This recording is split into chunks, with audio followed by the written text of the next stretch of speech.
dear students. So, in the last class, we were discussing about the plane mirror and about the multiple images, how the images formed in plane mirror and how multiple image takes place, how multiple images formed, and how many multiple images formed when the mirror plane mirror is placed with different angles. That one we were discussed in the previous class. So today in this lesson we are going to learn another important and interesting concept, that is dispersion of light. So dispersion of light means uh, as you all see in that rainbow ನೋಡಿದ್ದೀರಾ ನೀವೆಲ್ಲ ಅಲ್ವಾ? So how rainbow formed, that is an interesting thing for you. That is one science phenomena is there to form the rainbow, that is called dispersion of light. So ಯಾವ phenomena ನಡೆಯುತ್ತೆ ಅಲ್ಲಿ, ಯಾವ ಹೇಗೆ common bill form ಆಗುತ್ತೆ ಅನ್ನೋದು ನಿಮ್ಗೆಲ್ರಿಗೂ ಬಹಳ curiosity ಇರುತ್ತೆ. ಸೊ ಅದು ಯಾಕೆ ಹಾಗೆ ಕಾಣುತ್ತೆ, ಹಾಗೆ ಕಾಣೋದಕ್ಕೆ ಏನು ಕಾರಣ ಅಂತ ಆಶ್ಚರ್ಯಚಕಿತರಾಗಿ ನೀವು ನೋಡ್ತಾ ಇರ್ತೀರ ಕಾಮನ್ ಬಿಲ್ ಬಂದಾಗ. ಸೊ ಅದಕ್ಕೆ ಒಂದು ಸೈನ್ಸ್ ಫಿನಾಮಿನ ಕಾರಣ ಆಗಿರುತ್ತೆ. ಅದಕ್ಕೆ that is the reason behind the rainbow is science. In that dispersion of light is the reason for that. So ಏನು ಡಿಸ್ಪರ್ಷನ್ ಆಫ್ ಲೈಟ್ ಅಂದರೆ ಏನು, ಅದು ಹೇಗಿರುತ್ತೆ ಅಂತ ನೋಡ್ತಾ ಹೋಗೋದಾದ್ರೆ, ಸೊ ಡಿಸ್ಪರ್ಷನ್ ಆಫ್ ಲೈಟ್ ಅಂತ ಅಂದರೆ ನಿಮ್ಗೆಲ್ರಿಗೂ ಗೊತ್ತಿರೋ ಹಾಗೇನೆ ವೈಟ್ ಲೈಟಲ್ಲಿ, ಅಂದರೆ ಸೂರ್ಯನ ಬೆಳಕಿದೆಯಲ್ಲ ಅದರಲ್ಲಿ ವೈಟ್ ಲೈಟ್ ಅಂದರೆ ನೋಡೋದಕ್ಕೆ ಒಂದೇ ಕಲರ್ ಕಾಣುತ್ತೆ ನಮಗೆ, ಆದರೆ ಅದರಲ್ಲಿ 7 ಕಲರ್ಸ್ ಇರುತ್ತೆ. 7 ಕಲರ್ಸ್ಗಳು ಸೇರ್ಕೊಂಡು ವೈಟ್ ಲೈಟ್ ಆಗಿರುತ್ತೆ. So white light consist of 7 colours.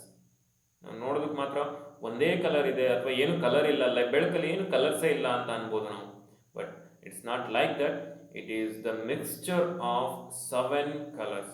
If you mix up the 7 colours it becomes white colour. So white light ಇದೆಯಲ್ಲ, ವೈಟ್ ಲೈಟ್ ಅದೇನಾಗುತ್ತೆ, ಸ್ಪ್ಲಿಟ್ ಆಗುತ್ತೆ.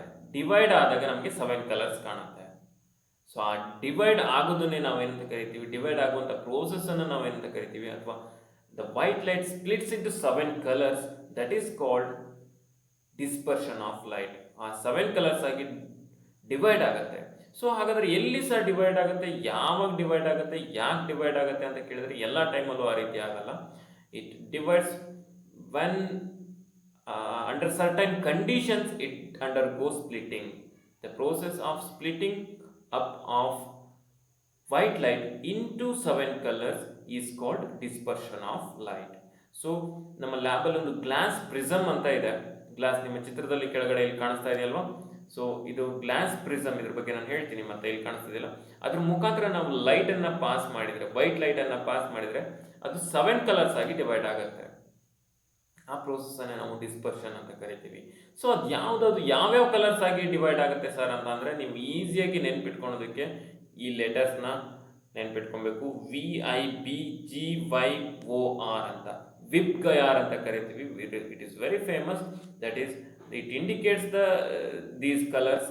ಈ ಕಲರ್ಸನ್ನು ಇಂಡಿಕೇಟ್ ಮಾಡುತ್ತೆ. ಅದು ಯಾವ್ಯಾವ ಕಲರ್ಸು? ವಿ ಅಂದರೆ ಏನು? Violet, indigo, blue, green, yellow, orange, red. So ಈ ಥರ 7 ಕಲರ್ಸನ್ನು ಇಂಡಿಕೇಟ್ ಮಾಡುತ್ತೆ. ಸೊ ಇಲ್ಲಿ ನೀವು ವೈಟ್ ಲೈಟನ್ನು ಈ ರೀತಿ ಪಾಸ್ ಮಾಡಿದರೆ ಇದ್ರ ಮುಖಾಂತರ it splits into 7 colours, 7 constituent colours. ಇದ್ರ ಬಗ್ಗೆ ಇನ್ನೂ ಜಾಸ್ತಿ ನಾವು 10th ಸ್ಟ್ಯಾಂಡರ್ಡಲ್ಲಿ ಬಂದಾಗ ತಿಳ್ಕೊಳ್ತೀವಿ, ತುಂಬ ಸ್ಟಡಿ ಮಾಡ್ತೀವಿ ಇದ್ರ ಬಗ್ಗೆ. ಸೊ ನಿಮಗೆ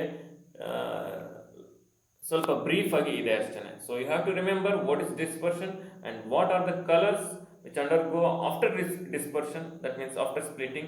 ಸೊ ಅದನ್ನು ನಾವು ಇಲ್ಲಿ ಕಲ್ತ್ಕೊಳ್ತಾ ಹೋಗ್ತೀವಿ. ನೀವು ನೋಡಿದ್ರೆ ಯಾಕೆ ಸರ್, ಈಗ ವೆಲ್ ನೋನ್ ಎಕ್ಸಾಂಪಲ್ ಯಾವುದಪ್ಪ ಅಂದರೆ ರೈನ್ಬೋದಲ್ಲಿ ನೀವು 7 ಕಲರ್ಸ್ನ ನೋಡದೇ ಇದ್ರೂ ಕೂಡ it's an example for dispersion. ನೀವು ಒಂದು 3-4 ಕಲರ್ನ ನೋಡ್ತೀರಾ. ಯಾಕೆ ಸರ್ 3-4 ಕಲರ್ ಅಷ್ಟೇ ನೋಡ್ತೀರಾ, ಕಾಣುತ್ತೆ ಅದರಲ್ಲಿ 7 ಕಲರ್ಸ್ ಆಗಿ ಡಿವೈಡ್ ಆಗುತ್ತೆ ಅಂತ ಹೇಳ್ತೀರಾ, 7 ಕಲರ್ಸ್ ಕಾಣೋದೇ ಇಲ್ವಲ್ಲ ಅಂತ ಕೇಳಿದ್ರೆ, ಇರುತ್ತೆ ಅದರಲ್ಲಿ 7 ಕಲರ್ಸ್, ಆದರೆ ನಮ್ಗೆ ಕಾಣಲ್ಲ. ಯಾಕೆಂದ್ರೆ ಅದರಲ್ಲಿ ಓವರ್ಲ್ಯಾಪ್ ಆಗಿರುತ್ತೆ ಕಲರ್ಸ್ಗಳು. ಸೊ ನೋಡ್ರಿ, ಈಗ 4 ಬೆರಳು ಕಾಣಿಸ್ತಾ ಇದೆ ಅಲ್ವಾ ನಿಮ್ಗೆ? ಈಗ 4 ಬೆರಳು ಕಾಣಿಸ್ತಾ ಇದೆ.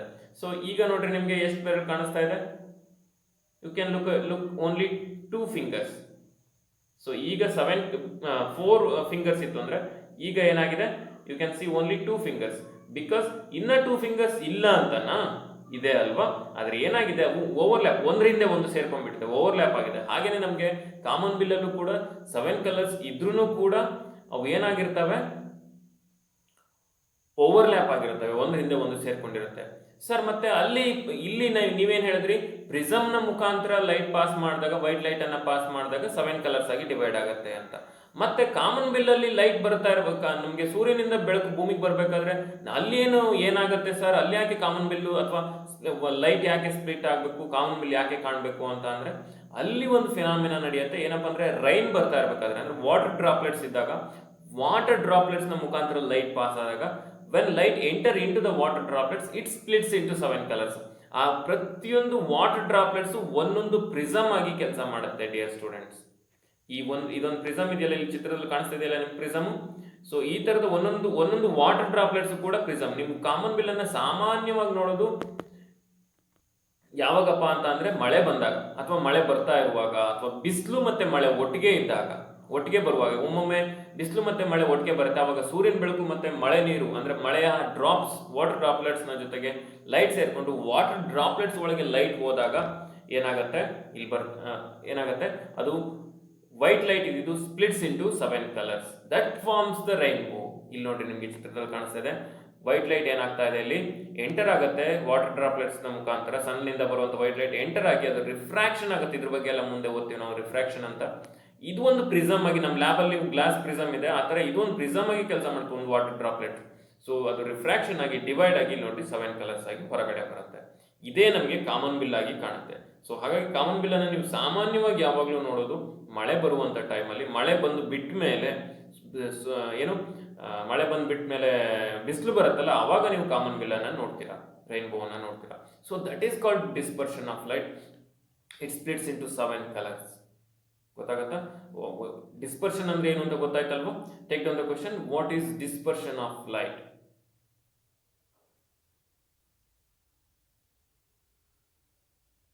So next question, what are the colors which white light constitute?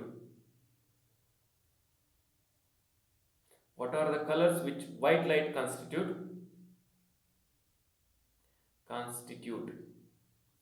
So ಎರಡು ಕ್ವಶನ್ ಬರ್ಕೊಂಡ್ರಿ. ಸೊ ಈ ತರ ನೀವು ಕಾಮನ್ ಬಿಲ್ ಹೇಗೆ ನಾವು ಡಿಸ್ಪರ್ಷನ್ ಆಫ್ ಲೈಟ್ ನ ನೀವು ದಿನನಿತ್ಯ ಜೀವನದಲ್ಲೂ ಕೂಡ ಕೆಲವೊಂದ್ ಕಡೆ ಎಲ್ಲ ನೋಡ್ತೀರಾ ನೀವು. ಅಂದ್ರೆ ವೈಟ್ ಲೈಟ್ ಇದ್ದಿದ್ದು 7 ಕಲರ್ಸ್ ಆಗಿ ಡಿಸ್ಪರ್ಷನ್ ಆಗುತ್ತೆ. ಎಲ್ಲೆಲ್ಲಿ ನೋಡ್ತೀರಾ ಅಂತ ನೋಡ್ತಾ ಹೋಗೋಣ. ಸೊ ಡಿಸ್ಪರ್ಷನ್ ಆಫ್ ಲೈಟ್ ಅಂದ್ರೆ ಏನು ಅಂತ ಗೊತ್ತಾಯ್ತಲ್ವಾ?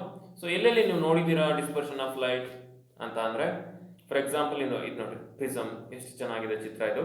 ಪ್ರಿಸಮ್ ಮುಖಾಂತರ ನಾವು ವೈಟ್ ಲೈಟ್ ಅನ್ನ ಪಾಸ್ ಮಾಡಿದ್ವಿ, ಇಲ್ಲಿಂದ ವೈಟ್ ಲೈಟ್ ಪಾಸ್ ಮಾಡಿದ್ವಿ, ಇದು ಡಿವೈಡ್ ಆಗಿ ಏನಾಗಿದೆ, 7 ಕಲರ್ಸ್ ಆಗಿ ಡಿವೈಡ್ ಆಗಿದೆ. Violet, indigo, blue, green, yellow, orange, red. ಗೊತ್ತಾಗತ್ತಾ? ವಿಬ್ಗಯಾರ್. ಸೊ ಈ ರೀತಿ 7 ಕಲರ್ಸ್ ಆಗಿ ಡಿವೈಡ್ ಆಗುತ್ತೆ. So you can see this is the rainbow, you can see. So ಈ ರೈನ್ಬೋ ಯಾವಾಗಲೂ ನಿಮಗೆ ಹಾಫ್ ಅಷ್ಟೇ ಕಾಣುತ್ತೆ. If you go to the, ನೀವು ಭೂಮಿ ಮೇಲೆ ನಿಂತ್ಕೊಂಡು ಹಾಫ್ ಮಾತ್ರ ನೋಡೋದಕ್ಕೆ ಸಾಧ್ಯ. ನೀವು ವಿಮಾನದಲ್ಲಿ ಹೋಗ್ತಾ ಇದ್ರೆ ನೀವು ಫುಲ್ಲು ರೈನ್ಬೋ ಸರ್ಕಲ್ ಅಲ್ಲಿ ನೋಡ್ಬೋದು. ಗೊತ್ತಾಗತ್ತಾ? So next, this is an example for dispersion of light. ನೋಡ್ರಿ, ಈ ತರ ಗುಳ್ಳೆಗಳು ಮಾಡ್ಬಿಡ್ತಾ ಇರ್ತೀರಿ ನೀವು, ಆಟ ಆಡಿದ್ರೆ ಬೇಕಾದಷ್ಟು ಸರಿ. ಇಲ್ಲಿ ನೋಡ್ರಿ ಕಾಣಿಸ್ತಾ ಇದೆ ನಿಮ್ಗೆ 7 ಕಲರ್ ಡಿಸ್ಪರ್ಷನ್ ಆಫ್ ಲೈಟ್ ಈ ಗುಳ್ಳೆಗಳ ಮುಖಾಂತರ ಎಂಟರ್ ಆದಾಗ ಡಿವೈಡ್ ಆಗುತ್ತೆ. ಅವಾಗ ನಮ್ಗೆ ಆ ಕಲರ್ಸ್ಗಳು ಕಾಣುತ್ತೆ. ನೋಡ್ರಿ, ಇಲ್ಲಿ ಕಾಣಿಸ್ತಾ ಇದೆ, ನೋಡಿದಿರಲ್ವಾ? ನಿಮ್ಗೆ ಅನುಭವಕ್ಕೆ ಬಂದಿರುತ್ತೆ ಅಂತ ಅನ್ಕೊಂತೀನಿ. ಸೊ ಅದಾದ್ಮೇಲೆ ಈ ಪೆಟ್ರೋಲ್ ಡೀಸೆಲ್ ಎಲ್ಲ ರಸ್ತೆ ಮೇಲೆ ಹೋಗ್ತಾ ಇರ್ಬೇಕಾದ್ರೆ ಪೆಟ್ರೋಲ್ ಡೀಸೆಲ್ ಎಲ್ಲ ಚೆಲ್ಲಿರುತ್ತೆ, ಡ್ರಾಪ್ಸ್ ಲೀಕೇಜ್ ಆಗಿರುತ್ತೆ ಪೆಟ್ರೋಲ್ ಡೀಸೆಲ್ ವೆಹಿಕಲ್ಗಳಿಂದ ರಸ್ತೆಯಲ್ಲಿ. ಅದೇ ಟೈಮಲ್ಲಿ ಮಳೆ ಬರುತ್ತೆ. ಮಳೆ ಬಂದಾಗ ಈ ರೀತಿ ಕಲರ್ಸ್ಗಳು ಡಿವೈಡ್ ಆಗುತ್ತೆ ಪೆಟ್ರೋಲ್ ಡೀಸೆಲ್ ಇಂದ ಲೈಟ್ಗೆ. ಸೊ ಇದನ್ನ ನಾವು ಡಿಸ್ಪರ್ಷನ್ ಆಫ್ ಲೈಟ್ ಅಂತ ಕರಿಬಹುದು. ಇನ್ನು ಈ CD ಡ್ರೈವ್ಗಳನ್ನ ನೋಡಿದಿರ, ಕಾಂಪ್ಯಾಕ್ಟ್ ಡಿಸ್ಕ್ಗಳನ್ನ, CD ನೋಡಿದಿರಲ್ವಾ ನೀವು? ಮೂವೀಸ್ ಎಲ್ಲ ನೋಡೋದಕ್ಕೆ ಯೂಸ್ ಮಾಡ್ತಾರೆ. ಈಗ ಕಡಿಮೆ ಆಗಿದೆ, ಮೊದಲೆಲ್ಲ ಯೂಸ್ ಮಾಡ್ತಾ ಇದ್ರು. ಸೊ ಇದರಲ್ಲೂ ಕೂಡ ನಿಮಗೆ ಈ ಕಲರ್ಸ್ ಡಿಸ್ಪರ್ಷನ್ ಆಗೋದು ನೋಡ್ರಿ, ಯಾವ ರೀತಿ ಕಲರ್ಸ್ ಕಾಣುತ್ತೆ ನಿಮಗೆ ಡಿಸ್ಪರ್ಷನ್ ಆಗೋದನ್ನ ನೋಡ್ಬೋದು ನೀವು. ಗೊತ್ತಾಗ್ತಿದೆಯಾ ಮಕ್ಕಳೇ? So these are all examples for dispersion of light in our daily life. ನಮ್ಮ ದಿನನಿತ್ಯ ಜೀವನದಲ್ಲಿ ನಾವು ನೋಡುವಂಥದ್ದು. ಸೊ ಈ ಲೈಟ್ ಅನ್ನ ನಾವು ನೋಡಬೇಕು, ಈ ರೀತಿ ಡಿಫ್ರೆಂಟ್ ಕಲರ್ಸ್ ಅನ್ನು ನೋಡಬೇಕು ಅಂದ್ರೆ ನಮಗೆ ವೆರಿ ಇಂಪಾರ್ಟೆಂಟಿಗೆ ನಮ್ಗೆ ಬೇಕಾಗಿರುವಂಥದ್ದು ನಮ್ಮ ಐ ಇರಬೇಕು.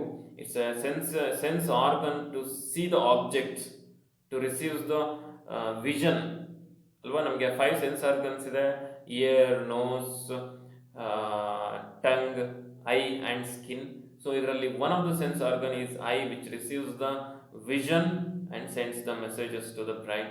ಸೊ ಐ ಹೇಗೆ ಲೈಟನ್ನು ಆಕ್ಸೆಪ್ಟ್ ಮಾಡುತ್ತೆ ಅಥವಾ ಐ ಹೇಗೆ ಕೆಲಸ ಮಾಡುತ್ತೆ, what is the structure of eye, ಮತ್ತು ಐಗೆ ಏನೇನು ಡಿಫೆಕ್ಟ್ಸ್ ಬರುತ್ತೆ, that one we are going to discuss in this class. So that is human eye.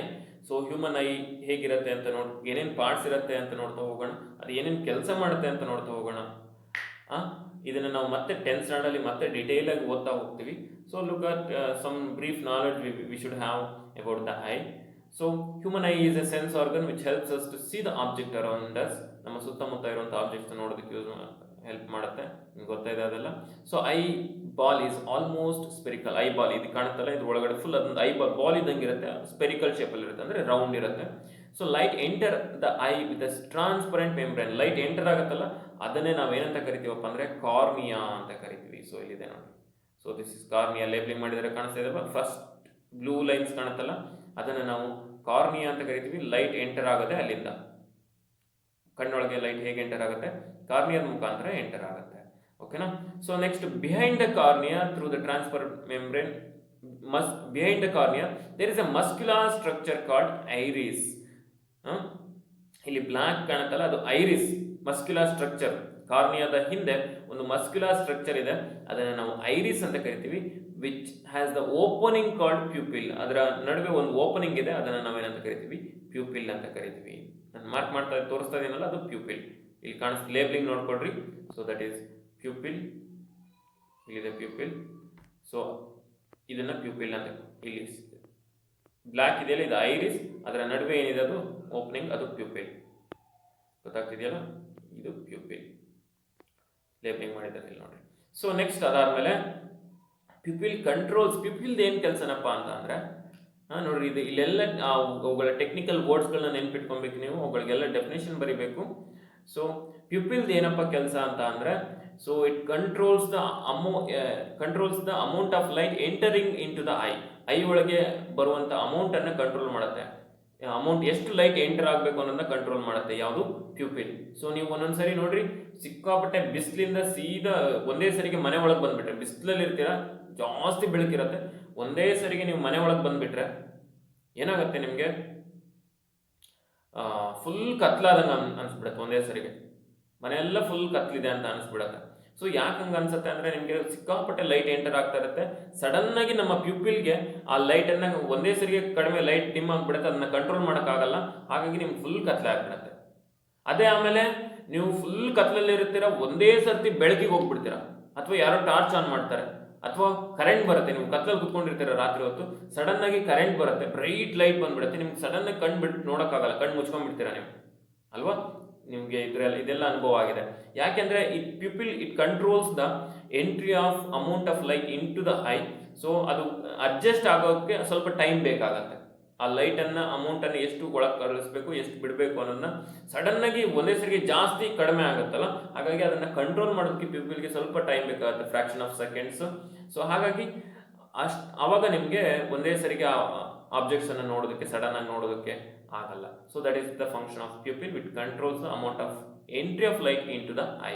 So ಅದು ಪ್ಯೂಪಿಲ್ನ ಹಿಂದೆ ನೀವು ಒಂದು ಲೆನ್ಸನ್ನು ನೋಡ್ತೀರಾ. ಆಫ್ಟರ್ ದ ಪ್ಯೂಪಿಲ್ ಇಲ್ಲಿ ಕಾಣಿಸ್ತಾ ಇದೆ ಅಲ್ವಾ ಲೆನ್ಸ್, ಇಲ್ಲಿ ನೋಡಿ, ಇಲ್ಲಿ ಕಾಣಿಸ್ತಾ ಇದೆ ಲೆನ್ಸ್, ಬ್ಲೂ ಕಲರ್ ಕಾಣಿಸ್ತಾ ಇದೆಯಲ್ಲ, ಸ್ಕೈ ಬ್ಲೂ ಕಲರ್ಲಿ, ಅದು lens. So it is the convex lens. ಹೀಗಿರುತ್ತೆ. ಇದನ್ನ ಕಾನ್ವೆಕ್ಸ್ ಲೆನ್ಸ್ ಬಗ್ಗೆ ಓದ್ತೀರಾ ನೀವು, 7th ಅಲ್ಲಿ ಓದಿದ್ದೀರಾ. ಸೊ ಕಾನ್ವೆಕ್ಸ್ ಲೆನ್ಸ್ ಹೀಗಿರುತ್ತೆ. ಸೊ ಆ ಥರದ್ದು ಒಂದು ಲೆನ್ಸ್ ಇದೆ ಅಲ್ಲಿ, ಅದು ಲೈಟನ್ನು ರಿಫ್ರಾಕ್ಷನ್ ಮಾಡ್ಕೊಳ್ಳೋದಕ್ಕೆ ಹೆಲ್ಪ್ ಮಾಡುತ್ತೆ. ಲೈಟ್ ರಿಫ್ರಾಕ್ಷನ್ ಆಗೋದು ಅದ್ರ ಮುಖಾಂತರನೇ, ಇಮೇಜಸ್ಗಳು ರಿಫ್ರಾಕ್ಷನ್ ಆಗಿ ಪ್ಯೂಪಿಲ್ ಮೇಲೆ, ರೆಟಿನಾದ ಮೇಲೆ ಬೀಳತ್ತೆ. ಗೊತ್ತಾಗತ್ತಾ. ಸೊ ಒಂದು ಲೆನ್ಸ್ ಇದೆ, ಅದ್ರ convex lens which focus the image of the object. ನೀವು ನೋಡುವಂಥ ವಸ್ತುವಿನ ಇಮೇಜನ್ನು ಅದು ಫೋಕಸ್ ಮಾಡುತ್ತೆ. ಯಾವುದ್ರ ಮೇಲೆ ಫೋಕಸ್ ಮಾಡುತ್ತೆ, ರೆಟಿನಾದ ಮೇಲೆ ಫೋಕಸ್ ಮಾಡುತ್ತೆ. ಸೊ ರೆಟಿನಾ ಅಂದರೆ ಇಲ್ಲಿದೆಯಲ್ಲ, ಇದು retina. It's like A screen. ನಾವು ಹೇಗೆ ಪ್ರೊಜೆಕ್ಟರಲ್ಲಿ ಅಥವಾ ನಿಮ್ಮ ಥಿಯೇಟರಲ್ಲಿ ನೋಡ್ತೀರ, ದೊಡ್ಡ ಸ್ಕ್ರೀನ್ ಇರುತ್ತೆ, ಅಲ್ಲಿ ಎಲ್ಲ ಚಿತ್ರಗಳು ಕಾಣುತ್ತೆ, ಹಿಂದೆಯಿಂದ ಲೈಟ್ ಪಾಸ್ ಮಾಡ್ತಾ ಇರ್ತಾರೆ. ಹಾಗೇನೆ ನಾವು ಪ್ರೊಜೆಕ್ಟರಲ್ಲಿ ನಿಮಗೆ PPTs ವಿಡಿಯೋಸ್ ಎಲ್ಲ ತೋರಿಸ್ತಿದ್ವಲ್ಲ ನಮ್ಮ ಸ್ಕೂಲಲ್ಲಿ, ಹಾಗೇನೆ ಅಲ್ಲಿ ಒಂದು ಸ್ಕ್ರೀನ್ ಇತ್ತು ಅಲ್ವಾ, ದೊಡ್ಡ ಸ್ಕ್ರೀನ್ ಇತ್ತು, ಅದ್ರ ಮೇಲೆ ಚಿತ್ರಗಳು ಕಾಣೋದು ನಿಮಗೆ. ಹಾಗೇನೆ ನಮ್ಮ ಕಣ್ಣೊಳಗೂ ಒಂದು ಸ್ಕ್ರೀನ್ ಇದೆ, ಅದ್ರ ಮೇಲೆ ಚಿತ್ರ ಇಮೇಜ್ ಫಾರ್ಮೇಷನ್ ಆಗುತ್ತೆ. ಅದನ್ನ ಇಮೇಜ್ ಫಾರ್ಮೇಷನ್ ಆಗೋದಕ್ಕೆ ಹೆಲ್ಪ್ ಮಾಡೋರು ಯಾರಪ್ಪ ಅಂದರೆ ಈ ಕಾನ್ವೆಕ್ಸ್ ಲೆನ್ಸ್. ಸೊ ಇದ್ರ ಮೂಲಕ ಇಮೇಜ್ ಹೋಗಿ ಈ ರೆಟಿನಾದ ಮೇಲೆ ಬೀಳುತ್ತೆ. ಇಲ್ಲಿ ಗೊತ್ತಾಗುತ್ತೆ, retina is the screen of the ಐನ ಸ್ಕ್ರೀನ್ ಅಂತ ಕರಿತೀವಿ, ಅಲ್ಲಿ ಇಮೇಜ್ ಫಾರ್ಮೇಷನ್ ಆಗುತ್ತೆ. ಗೊತ್ತಾಗುತ್ತಾ, ರೆಟಿನಾ ಅಂದ್ರೆ ಏನಂತ ಗೊತ್ತಾಯ್ತಲ್ವಾ, where image is formed and the eye is called retina. So ciliary muscles ಇದೆ, ಸೀಲಿಯರಿ ಮಸಲ್ಸ್ ಅಂತ ಇದಾವೆ. ಈ ಲೆನ್ಸ್ ಅನ್ನ ಹಿಡ್ಕೊಂಡಿರುತ್ತೆ ನೋಡ್ರಿ, ಒಂಥರ ಕ್ಲಾಂಪ್ಸ್ ಇದ್ದಂಗೆ, ಇವು ಕ್ಲಿಪ್ಸ್ ಇದ್ದಂಗೆ, ಕ್ಲಾಂಪ್ ಅಥವಾ ಕ್ಲಿಪ್ ಇದ್ದಂಗೆ, ಯಾವುದನ್ನ ಆ ಲೆನ್ಸ್ ಅನ್ನ ಹಿಡ್ಕೊಳ್ಳುವಂತ ಕ್ಲಿಪ್ಗಳು ಇದ್ದಂಗೆ, ಕಾನ್ವೆಕ್ಸ್ ಲೆನ್ಸ್ ಅನ್ನ ಹಿಡ್ಕೊಳ್ಳುವಂತ ಕ್ಲಿಪ್ಗಳು ಯಾವುದು, ಸೀಲಿಯರಿ ಮಸಲ್ಸು. ಅದು ಲೈಟ್ ಅನ್ನ ಫೋಕಸ್ ಮಾಡೋದಕ್ಕೆ, ಅಂದ್ರೆ ಇಮೇಜ್ ಅನ್ನ ಫೋಕಸ್ ಮಾಡೋದಕ್ಕೆ ಹೆಲ್ಪ್ ಮಾಡುತ್ತೆ. ಅಂದ್ರೆ ಒಂದೊಂದ್ಸರಿ ಲೆನ್ಸ್ ಫುಲ್ ದಪ್ಪ ಆಗತ್ತೆ, ಹೀಗ್ ದಪ್ಪ ಆಗತ್ತೆ, ಒಂದೊಂದ್ಸರಿ ಫುಲ್ ಫ್ಲಾಟ್ ಇರುತ್ತೆ, ಹೀಗಿರುತ್ತೆ. ಹೇಗೆ ಅಂತ ಅಂದ್ರೆ ದೂರದ ವಸ್ತುವನ್ನ ನೋಡ್ಬೇಕಾದ್ರೆ ಫುಲ್ ಈ ರೀತಿ ಫ್ಲಾಟ್ ಇರುತ್ತೆ, ಲೆನ್ಸ್ ಈ ರೀತಿ ಫ್ಲಾಟ್ ಆಗತ್ತೆ. ಹತ್ರ ಇಟ್ಕೊಂಡು ವಸ್ತುವನ್ನ ನೋಡ್ಬೇಕಾದ್ರೆ ಫುಲ್ ಈ ರೀತಿ ಉಬ್ಕೊಳತ್ತೆ ಲೆನ್ಸ್. ಸೊ ಅದನ್ನೆಲ್ಲ ಮೇಂಟೈನ್ ಮಾಡೋರು ಯಾರಪ್ಪ ಅಂದ್ರೆ ಸೀಲಿಯರಿ ಮಸಲ್ಸ್. ಆ ಲೆನ್ಸ್ ಅನ್ನ ಈ ಕ್ಲಾಂಪ್ ತರ ಇಟ್ಕೊಂಡಿರುತ್ತೆ, ಹತ್ರದ ವಸ್ತು ನೋಡ್ಬೇಕಾದ್ರೆ ಹಿಂಗ ಹತ್ರ ಅದನ್ನ ಫುಲ್ ಬಲ್ಜ್ ಮಾಡಿ ದಪ್ಪ ಮಾಡುತ್ತೆ, ದಪ್ಪ ಮಾಡುತ್ತೆ. ಗೊತ್ತಾಗುತ್ತೆ ಕಾನ್ವೆಕ್ಸ್ ಲೆನ್ಸ್ ಅನ್ನ. ಅದೇ ನೀವು ದೂರದ ವಸ್ತು ನೋಡಿದ್ರೆ ಫುಲ್ ಆ ಕ್ಲಾಂಪ್ ಎಳೆದಿಟ್ಕೊಂಡು ಅದನ್ನ ಫುಲ್ ಫ್ಲಾಟ್ ಮಾಡುತ್ತೆ. ನಿಮ್ಗೆ ದೂರ ಅಲ್ಲಿ ಯಾರೋ ಒಂದು ಸಿಕ್ಕಾಪಟ್ಟೆ ದೂರದಲ್ಲಿ ಯಾರೋ ಬರ್ತಿದ್ದಾರೆ ಅಂದಾಗ ನೀವು ಕಣ್ಣನ್ನು ಹಿಂಗ್ ಮಾಡಿ ನೋಡ್ತಿರ್ತೀರಲ್ಲ, ಅವಾಗ ಏನಾಗುತ್ತೆ, ಆ ಕಾನ್ವೆಕ್ಸ್ ಲೆನ್ಸ್ ಫುಲ್ ಫ್ಲಾಟ್ ಆಗಿಬಿಟ್ಟಿರತ್ತೆ. ಆಮೇಲೆ ನೀವು ಫುಲ್ ಹತ್ರ ಹಿಂಗೆ ಇಟ್ಕೊಂಡು ಪುಸ್ತಕ ಇಟ್ಕೊಂಡು ನೋಡ್ತಿರ್ತೀರಾ, ಹತ್ರ ಇಟ್ಕೊಂಡಾಗ ಫುಲ್ ಹತ್ರದ ವಸ್ತು ನೋಡ್ಬೇಕಾದ್ರೆ, ಅಥವಾ ಯಾವುದೋ ಒಂದು ಸೂಜಿಗೆ ನೀವು ದಾರ ಹಾಕ್ತಿರ್ತೀರ, ಅವಾಗ ಹತ್ರ ಇಟ್ಕೊಂಡು ನೋಡ್ಬೇಕಾದ್ರೆ ಏನಾಗುತ್ತೆ, ಫುಲ್ ಬಲ್ಜ್ ಆಗ್ಬಿಟ್ಟಿರುತ್ತೆ. ಸೊ ಈ ಪ್ರೋಸೆಸ್ ಹತ್ರದ ವಸ್ತು ನೋಡ್ಬೇಕಾದ್ರೆ ಈಗ ಬಲ್ಜ್ ಆಗೋದು, ದೂರದ ವಸ್ತು ನೋಡ್ಬೇಕಾದ್ರೆ ಈಗ ಫ್ಲಾಟ್ ಆಗೋದು, ಲೆನ್ಸ್ ಫ್ಲಾಟ್ ಆಗುವಂತ ಪ್ರೋಸೆಸ್ ನಾವು ಅಕಾಮಡೇಷನ್ ಆಫ್ ಐ ಅಂತ ಕರಿತೀವಿ. ಈ ಅಕಾಮಡೇಷನ್ ಆಫ್ ಐ ಪ್ರೋಸೆಸ್ ಅನ್ನ ಮಾಡುವಂಥದ್ದು ನಮ್ಮ ಸೀಲಿಯರಿ ಮಸಲ್ಸ್ಗಳು. ಸೊ ಹಾಗಾಗಿ ನೀವು ಒನ್ ಟೈಮಲ್ಲಿ ಒಂದೇ ವಸ್ತುವನ್ನ ಫೋಕಸ್ ಮಾಡೋದಕ್ಕೆ ಆಗತ್ತೆ. ಬೇಕಾದ್ರೆ ನೀವು ಹೀಗೆ ಇಟ್ಕೊಂಡು ಒಂದು ಪೆನ್ನನ್ನು ಇಟ್ಕೊಳ್ರಿ, ನೀವು ನಿಮ್ಮ ಮುಂದೆ, ನೀವು ಕಣ್ಣಿನ ನಿಬ್ಬನ್ನು ನೋಡ್ರಿ, ನಿಮ್ಮ ಮುಂದಿರುವಂತ ಈ ನನಗೆ ನಿಮ್ಮ ಸ್ಕ್ರೀನ್ ಕಾಣಿಸ್ತಾ ಇಲ್ಲ, ಈಗ ಬರೀ ನಿಬ್ ಕಾಣಿಸ್ತಾ ಇದೆ. ಅಥವಾ ನೀವು ಸ್ಕ್ರೀನ್ ನೋಡ್ರಿ, ನಿಬ್ ಕಾಣಲ್ಲ, ಯಾವುದಾದ್ರೂ ಒಂದು ಬ್ಲರ್ ಆಗತ್ತೆ, ಸರಿಯಾಗಿ ಕಾಣಲ್ಲ. ಯಾವುದೇ ಹತ್ತಿರದ ವಸ್ತುವನ್ನ ನೋಡ್ಬೋದು ನೀವು, ಅಥವಾ ದೂರದ ವಸ್ತುವನ್ನ ನೋಡ್ಬೋದು. ಈಗ ನೋಡ್ತಾ ಇದ್ದೀರಾ ಅಂತ ತಕ್ಷಣ ನೀವು ಎರಡೂ ವಸ್ತುವನ್ನು ಒಟ್ಟಿಗೆ ನೋಡೋದಕ್ಕೆ ಸಾಧ್ಯ ಇಲ್ಲ. You can see either nearer object or farther object. You cannot see at a time both the objects. So because of accommodation of eye. ಗೊತ್ತಾಗುತ್ತೆ, ಯಾವುದಾದ್ರೂ ಒಂದು ಇಮೇಜ್ ಅನ್ನ ಮಾತ್ರ ನಮ್ಮ ಐ ಫೋಕಸ್ ಮಾಡುತ್ತೆ. So that is the function of ciliary muscles. So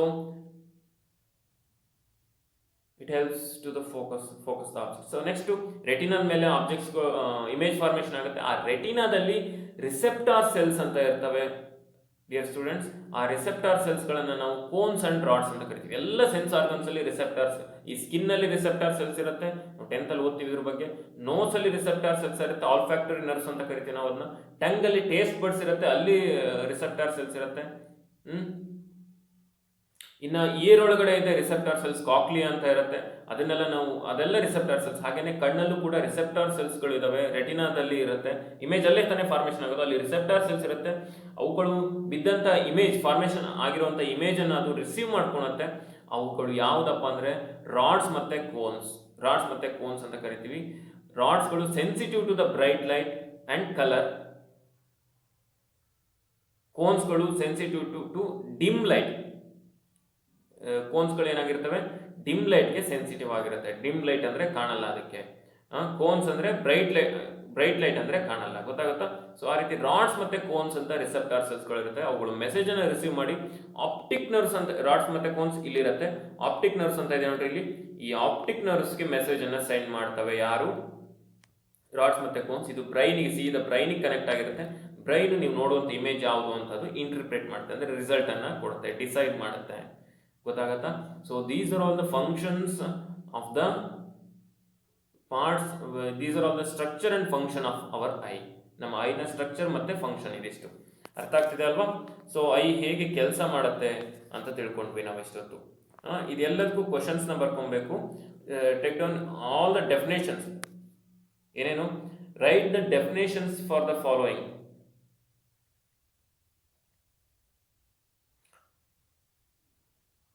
1 cornea, 2 iris, 3 pupil, 4 retina, 5 ciliary muscles, 6 rods and cones, 7 optic nerves. ಅಷ್ಟಕ್ಕೂ definition ಬರೀಬೇಕು. And diagram is very important. Draw the neat labelled diagram of human eye. Draw the neat labelled diagram of human I.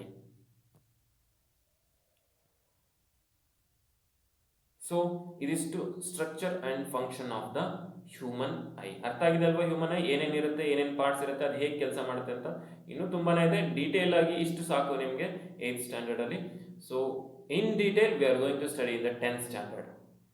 So today we learnt about the dispersion of light and the structure of human eye. In the next class we will discuss about some of the defects for the human eye. ನಮಗೆ ಸರಿಯಾಗಿ ಕಣ್ಣು ಕಾಣಲ್ಲ ಒಮ್ಮೊಮ್ಮೆ ಅಲ್ವಾ ಕೆಲವರಿಗೆ. So ಏನೇನೆಲ್ಲ ಕಣ್ಣಿಗೆ ಏನೇನೆಲ್ಲ ಪ್ರಾಬ್ಲಮ್ ಬರುತ್ತೆ, ಕಣ್ಣು ಕಾಣದೇ ಇರೋದಕ್ಕೆ ಏನು ಕಾರಣ, ಹೇಗೆ ಆಗಿರುತ್ತೆ, ಕಣ್ಣು ಕಾಣದೇ ಇರೋದಕ್ಕೆ ಏನು ಪ್ರಾಬ್ಲಮ್ ಆಗಿರುತ್ತೆ, ಅದನ್ನು ಹೇಗೆ ಸರಿಪಡಿಸ್ಬೋದು. So that one, all those things we will discuss in the next class.